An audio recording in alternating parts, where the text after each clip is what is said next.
Hello, everyone out there, and welcome to Leaders in Customer Loyalty, the CEO's Desk, a Loyalty360 podcast series where we sit down with our very own CEO, Mark Johnson, to hear directly from the top about the direction of customer loyalty, brand engagement, and what matters most right now. In every episode, Mark will be sharing rare executive vantage points, connecting the insights from our Loyalty360 advisory board, our member conversations, and Loyalty Expo sessions into one focused discussion on the trends that are shaping our industry. Mark, it's always great to hear from you on the CEO's Desk. Welcome. Thank you very much. Looking forward to this discussion for sure. Awesome. Well, coming out of the Loyalty Expo, one of the things that Loyalty360 does every year is sit down with the advisory board to talk about what's going on in loyalty from a big picture perspective and what are the trends we're seeing in the industry.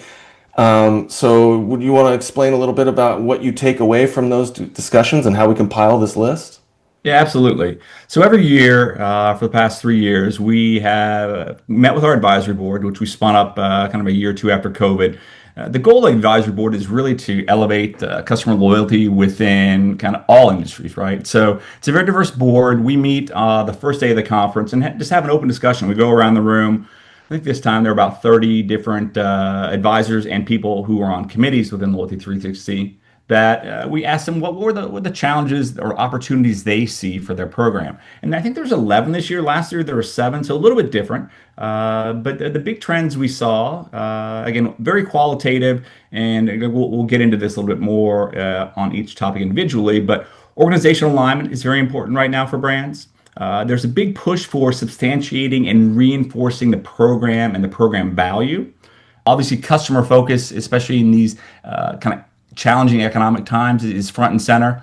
Prioritization of the program is another one, and it kind of goes hand in hand with substantiating and reinforcing the value. Push to simplify the program and optimize the program. Obviously, those not necessarily aren't always mutually exclusive. Navigating this economic environment that I mentioned a little bit earlier, it's very challenging for brands right now. They may not have the right product in store. They might not have the right product online. So navigating some of the tariffs, no tariffs, travel, no travel, has been a pretty significant challenge for brands, especially in the hotel and or entertainment industries. Partnerships are another area that have kind of a growing focus. Brands have moved away, as we know, over the last couple of years from affiliate-based partnerships to more one-to-one partnerships. But that comes with a series of challenges as well to making sure there's alignment. Technology, understanding technology, getting it right within their technology stack. AI challenges, everyone's talking about AI, but within the customer loyalty arena, except for maybe measurement and offer optimization or offer segmentation, it's not really being used to its fullest. There's some consternations there. And then lastly, as always, this big push for metrics and data that you can use in a number of the other top 10 to reinforce, substantiate, or create alignment around. So brands are still looking for industry-wide metrics and data. So those are the top 11. Awesome.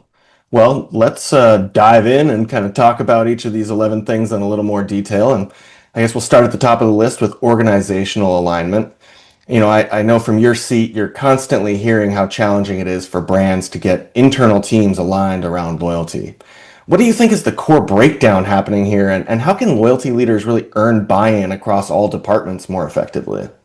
Yeah, there's a significant challenge with regard to organizational alignment, both initially and ongoing. But I think brands that do it well realize that it's a constant, right? They have to keep a constant pulse of the organization, understanding what those within the organization understand and know about the program, and address any misconceptions that may exist. We're fortunate enough, again, the advisory board, we actually meet throughout the year on weekly sessions and talk about different facets of customer loyalty. But this whole idea of understanding the organization's perspective on customer loyalty and how to elevate it is pretty consistent. Yeah. Well, so in these large organizations that have really long approval cycles, what have you seen work well for people when it comes to getting that momentum and operationalizing loyalty programs in their companies? Yeah, we'll talk about this in a little bit. But there's kind of a bifurcation right now within the industry of those brands who view customer loyalty as kind of a cost and those who view it as an investment. And also, when those who look at investment in and around customer loyalty, they have a more customer-centric perspective. So they're open to looking at new technologies. They're open to redoing their organizational staff. Maybe they have a pod structure that kind of reinforces the value of the customer loyalty program. But you're right on from a technology perspective, getting the technology in the queue, and we'll hear with partnerships as well, can be kind of an arduous process. And those who view it as a cost, especially in this challenging economic environment, it can be very, very difficult to sustain organizational alignment going forward because oftentimes the customer loyalty program, the rewards, the incentives, the baseline earning structures can be cut or changed in a way that can create some confusion or consternation for the customers. Yeah, well, and that really leads to the next trend that you heard about from the advisory board, the substantiating and reinforcing that program value. It was one of the strongest messages we heard coming out of this year's Loyalty Expo advisory sessions is the need to prove that loyalty is a strategic asset. Everybody's got a CFO that they answer to. So how do successful programs elevate loyalty to be part of their broader business strategy? Yeah, again, getting to that bifurcation, those brands who view customer loyalty as an asset, they are the ones that can take risks, they can make investments, they can try things a little different. But what we're seeing right now, especially in this challenging economic environment, brands are going all in. The successful brands are going all in, and we saw that in the rewards programs as well, in some of the presentations that they are viewing the customer loyalty program as kind of their database, right?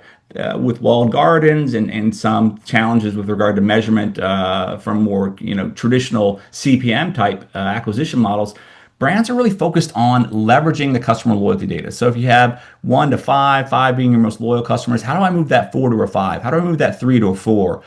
Because and understanding what's going to drive that behavior. Is it a discount? Do you need 50% off, Dix, to purchase a used sweater? Do I need 5%? What actually will drive that behavior? And listening to the customers, it's very important. So, there is that kind of bifurcation between, again, the brands that view it as an investment and those who view it as cost. Yeah, are there any data points that you are seeing that really, when people are trying to have this conversation internally, like what data points are really moving the needle in terms of validating the impact, or the business impact of a loyalty program? It can be very challenging. And that's, again, the last topic we talked about, or at a high level, is metrics and data. But from a qualitative perspective, it's how you look at the data, right? Realization you may not have that rich data set. And if you have that trust, you're getting first party data, transactional data, you're getting zero party data potentially from quizzes and commerces and surveys that get a deeper understanding of how that customer reacts or what their interests are. It's being able to leverage that data and leverage that insight. And again, understanding that you may only take a 5% discount, or you may not even need a discount, right? So again, these data points can be challenging when you're looking at only a finite set of data points, i.e. discount or margin given away. That can be a very big challenge. And again, some of the brands that presented at the Loyalty Expo, they showed that they see pretty significant investment, kind of ROI. And although attribution is challenging, when they're investing in the loyalty program, putting more money into the program, having the right kind of discounts and right offers, but that takes kind of a larger team potentially. It takes a different data type, and also the orchestration engines that allow that personalization based on the segmentation of all the data they have.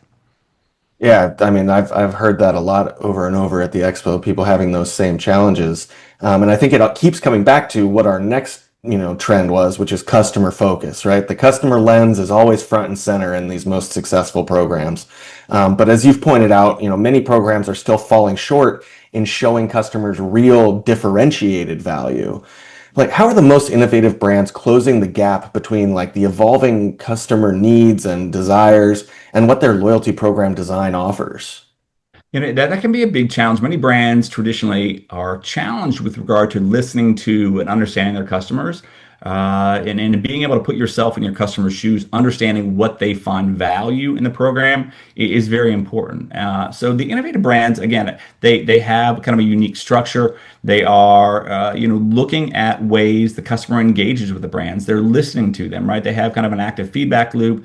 And when they develop or kind of enhance the program or change the program, they try to do it in concert with the customer versus kind of against the customer. Just because there's a challenging economic environment doesn't mean you have to kind of scrape the whole program or and denigrate the reward structure in a way that could be deleterious to the customer. So, when you look at the brands that do it well, they have a unique organizational alignment. They talk about it differently. They talk about it in their 10Qs and their quarterly reports.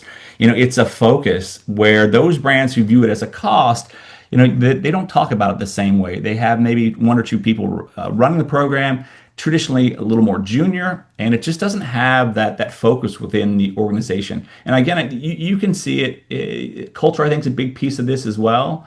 But customer loyalty that has kind of a seat at the table, that C-suite table, that they can talk about the program, they can make investments, and that they can also fail at some efforts, are the ones that are doing quite well. Yeah, and so as these brands are evaluating their health of their program, what signs should they be looking for that indicate that their value proposition is losing relevance with their customers? Well, I think we've seen it in a number of brands and discussions had throughout the last year. So there's kind of a tier fatigue that we've heard a great deal about, right? Tier fatigue, and also being able to differentiate your program, this quote unquote sea of sameness, which is kind of passe now. But when you look at the idea of that many brands view their program as very similar to others, and if they can't differentiate it, it makes it very difficult for customers to buy in. But you'll see kind of a tier malaise or a tier fatigue at some of the higher levels.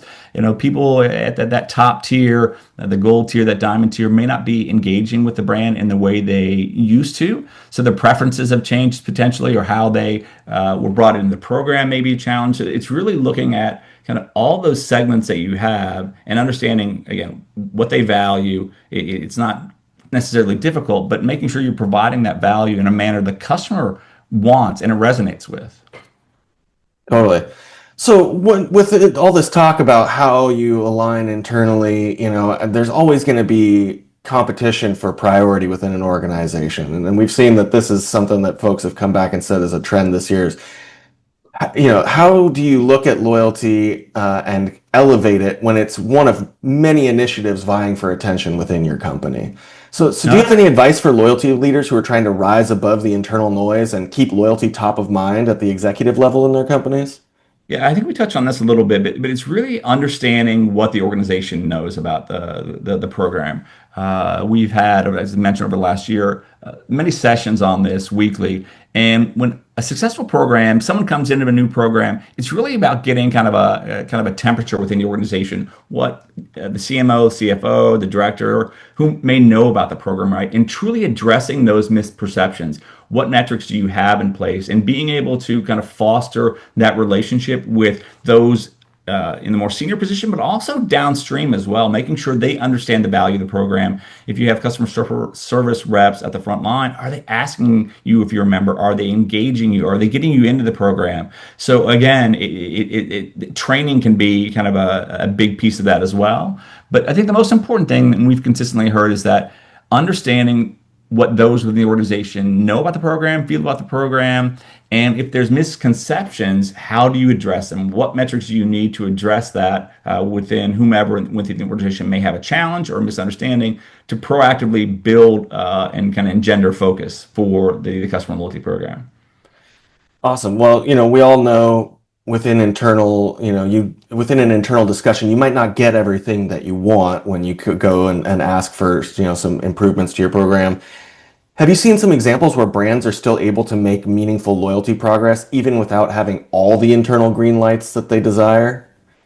There are some for sure. I mean, again, going back to the conference, those who were there were a number of brands, smaller brands, surprisingly enough, that may not have marquee brand, not necessarily a marquee brand name, but they're doing things that are very unique. Understanding the customers, understanding where they resonate. We had a brand called Weigel's, and they have a very unique focus, Tennessee mostly. Tennessee, a little bit Kentucky, but they have NIL programs. They are focused on the customers who primarily reside in SEC country, right? So understanding the passion that resides within the SEC not customers, but the fan base, right? They're really doing that to leverage the audience, and it doesn't necessarily take a lot of investment if you can structure programs with partners that can help you allay maybe some financial concerns or offer meaningful rewards or kind of incentives to augment your program that kind of fits in with what the interest they may have being a part of the SEC fan base. So I think brands again are looking at it more holistically,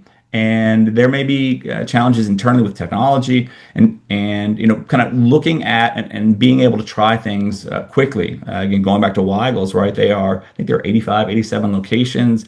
They have their own media network, which you would never expect from an organization that small, but they're doing things that are very, very unique for an organization of that size. But again, they have that organizational commitment and alignment, which is sometimes often hard to achieve. Yeah, I think that's a great idea. I mean, that was one of the most impactful stories I heard at Loyalty Expo, and it really just came out of having a great creative idea that they knew was going to resonate with the audience, and it took very little investment on their side to do something really successful. So I think that's a great example. One of the other topics that we continued to hear about at Loyalty Expo over and over again was simplification and streamlining. I just heard it again in another interview that I did this week with someone who attended. They brought up that topic again as something that they were really looking at for this year. What do you see as the most impactful ways brands are simplifying program design or tier structures without compromising on customer motivations? That can be a challenge, especially when you look at kind of the tier malaise that we talked about and kind of the sea of sameness. But again, it gets to being able to listen to and understand the customers, understanding what mechanics are important to them. Even Starbucks recently had some changes to the program that were kind of deadpanned within the kind of the community. And obviously Delta and some of the airlines a year back when they kind of debased the value of the program. So I think you have to be very important to that. Simplification is really getting back to that understanding of the customer they have of the program, but also internally what those in senior positions and those who are on the front lines understand about the program. So some programs are very complex, earning mechanisms. They have tons of partners where the earn and burn ratio can change pretty significantly. So I think it's really just about listening to the customers and making sure that you kind of meet them with the incentives, with the rewards, with the communication and content that they want. Yeah, and do you have any good examples of how brands can modernize some of those reward mechanics to help keep pace with their customer expectations and not break the bank, and keep their program health in check? Yeah, there's a number of different brands that are doing things that are very unique. So gamification is kind of a big push right now. So brands know that the more often you can get a consumer involved with the program, especially if you can bring that first, second, third reward redemption up into kind of the life cycle, the brands will be simply the customers, should I say, will be significantly more engaged. So I think that's where there's some pretty significant opportunity there is kind of to bring that up into the life cycle. And things, quizzes, commerce, gamification are very important. Sweepstakes, where you can get 100, 1,000, 500 points off the book. They create a very unique engagement paradigm as well, because it gives that customer the opportunity to burn some of those points, even though they may not win, but it kind of creates that aspirational opportunity for the program. Yeah, so talking about keeping programs, economically viable, our next trend is navigating the current economic environment. We've seen that throughout the first half of this year that economic uncertainty continues to shape how brands are thinking about value and about engagement. What strategic shifts are you seeing in how brands adapt loyalty strategies to changing consumer behaviors and these increasing economic pressures? Yeah, it's very interesting. As mentioned, brands are not only tasked to keep their program highly, performing in a high manner, but they're also challenged with navigating the tariffs, pricing. Are they going to have product? And it's interesting, a number of the conversations too, brands talked about that at the conference and recently, is before, they didn't even know where some of this product came from. And it may be a product that has a very high emotive appeal. It may be something that is used in kind of the redemption catalog. And if it's something that it is at risk or could be at risk for the program, they have to be cognizant of that. So it really takes some focus away from brands, knowing that the products, the technology, may not be available in a reward catalog, even in store, right? So I think that creates some challenges, and it kind of takes away some of the focus from the organization because, again, so many people are talking about, well, are tariffs going to hit us? Not going to hit us? What are regulations looking at? The Credit Card Act that's in the House, I think now, maybe back to the Senate, and some of the other regulations, privacy. Maryland just came out with a new law recently. So did Tennessee and Kentucky. So that creates a lot of dissonance as well, and can be quite challenging. Yeah, are there any particular verticals that stand out as leading examples of loyalty resilience during all of this? Uh, I'm not sure if they're necessarily industries, but again, I think restaurants and QSRs, especially those who serve chicken, seem to be doing quite well. I know the restaurant industry as a whole was up about 1.5% in sales, but those who have chicken fare seem to be doing very, very well. And also, a lot of grocery programs are doing quite well too. They are leveraging some of their CPG data, but also the CPG partnerships to get a kind of more lasered focus on the customer, their needs, their wants, and how to drive incentives to actuate around those. So I know that the travel, hospitality seem to be still doing quite well. Again, that's what's very unique about being a member of Loyalty360 and sitting on these advisory calls or the peer groups we have. You kind of get a broad swath of kind of the challenges that kind of exist across industries, from manufacturing to retail, travel, hospitality, and I think there are brands that are doing quite well and managing it. Because even when you look at food retail, I think it was. The soup company, I'm forgetting it, talked about it in their release yesterday, that kind of the soup business, the more substantial kind of the snack business, is kind of dying off, but kind of the made at home, that high touch kind of food at fare, where customers have kind of an involvement in making the product, and kind of where they kind of feel good about making the product, that's doing quite well. So again, retail is okay, but definitely restaurants, grocery seem to be doing quite well with regard to kind of keeping economics in check. Well, Mark, that brings us, about halfway through the trends for this year. This has been really eye-opening, and I'm really excited to continue learning more about these things and what we've heard and all the great stuff that came out of Loyalty Expo. So we're going to end this episode for today, but make sure you come back in 2 weeks for the next episode of CEO's Desk, where we're going to drop the second half of this year's top 11 trends. We'll continue diving deep into what we heard from the advisory board, and Mark will continue giving you all of the insights you can't get anywhere else but on leaders in customer loyalty. Thanks, Mark. Thanks, Ethan. Thanks, everyone. Have a great day.